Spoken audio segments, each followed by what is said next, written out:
Hi, another day, another chapter of The Secret Garden. Today we're reading chapter 3, Across the Moor. She slept a long time, and when she awakened, Mrs. Medlock had bought a lunch basket at one of the stations, and they had some chicken and cold beef and bread and butter and some hot tea. The rain seemed to be streaming down more heavily than ever, and everybody in the station wore wet and glistening waterproofs. The guard lighted the lamps in the carriage, and Mrs. Medlock cheered up very much over her tea and chicken and beef. She ate a great deal, and afterwards fell asleep herself, and Mary sat and stared at her and watched her fine bonnet slip on one side until she herself fell asleep once more in the corner of the carriage, lulled by the splashing of the rain against the windows. It was quite dark when she awakened again. The train had stopped at a station, and Mrs. Medlock was shaking her.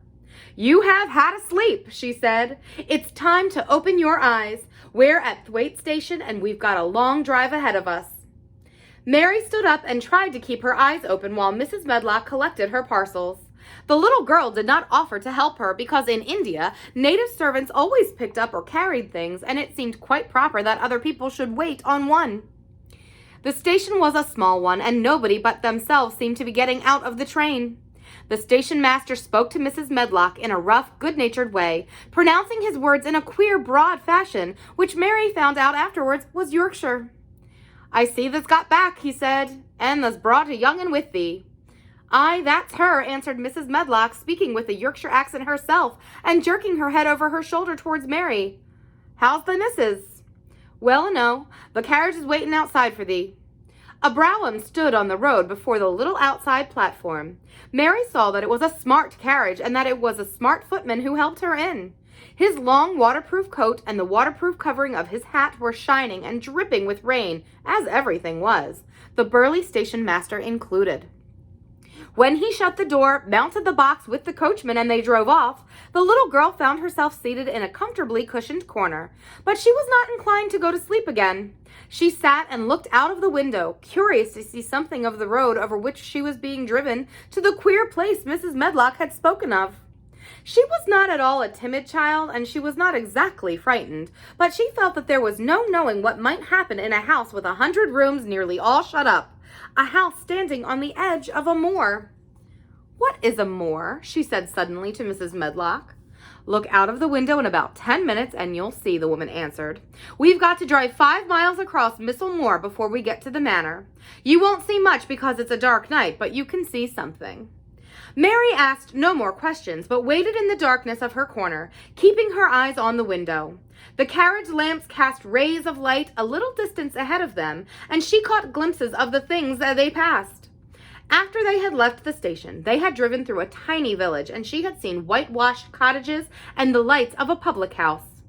Then they had passed a church and a vicarage and a little shop window or so in a cottage, with toys and sweets and odd things set out for sale. Then they were on the high road, and she saw hedges and trees. After that, there seemed nothing different for a long time, or at least it seemed a long time to her. At last, the horses began to go more slowly, as if they were climbing uphill, and presently there seemed to be no more hedges and no more trees. She could see nothing, in fact, but a dense darkness on either side. She leaned forward and pressed her face against the window just as the carriage gave a big jolt. We're on the moor now, sure enough," said Mrs. Medlock.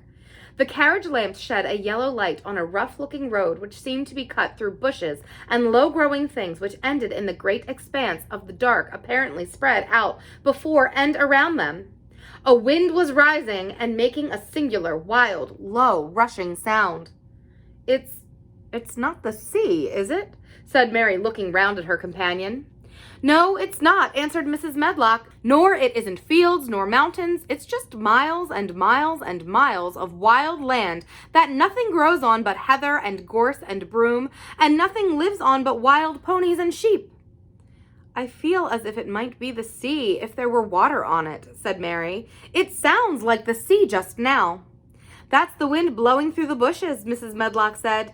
"It's a wild, dreary enough place to my mind, though there's plenty that likes it, particularly when the heather's in bloom." On and on they drove through the darkness, and though the rain stopped, the wind rushed by and whistled and made strange sounds.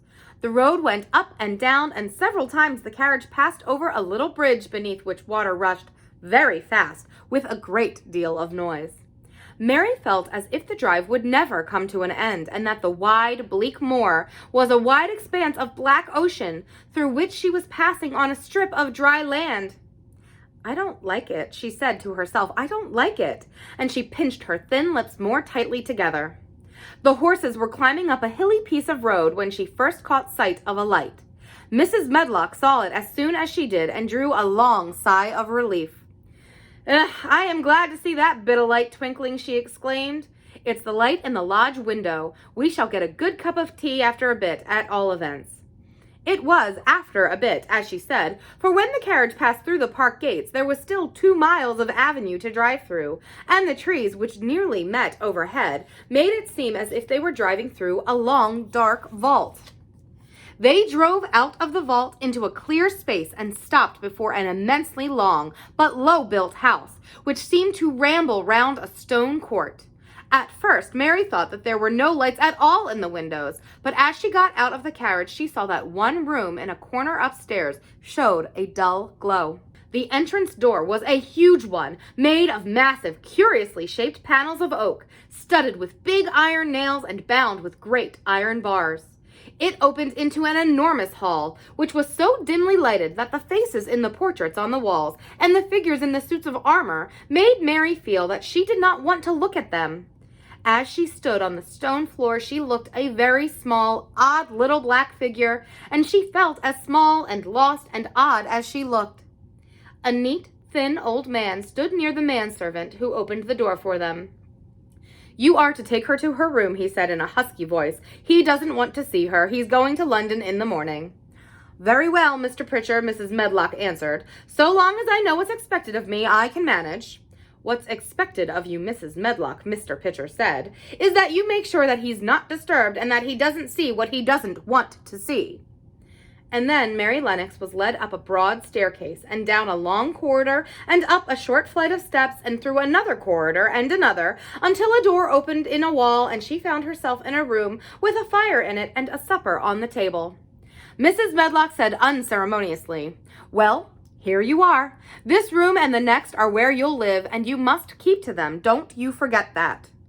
It was in this way Mistress Mary arrived at Misselthwaite Manor, and she had perhaps never felt quite so contrary in all her life. End of chapter 3. See you tomorrow. Bye.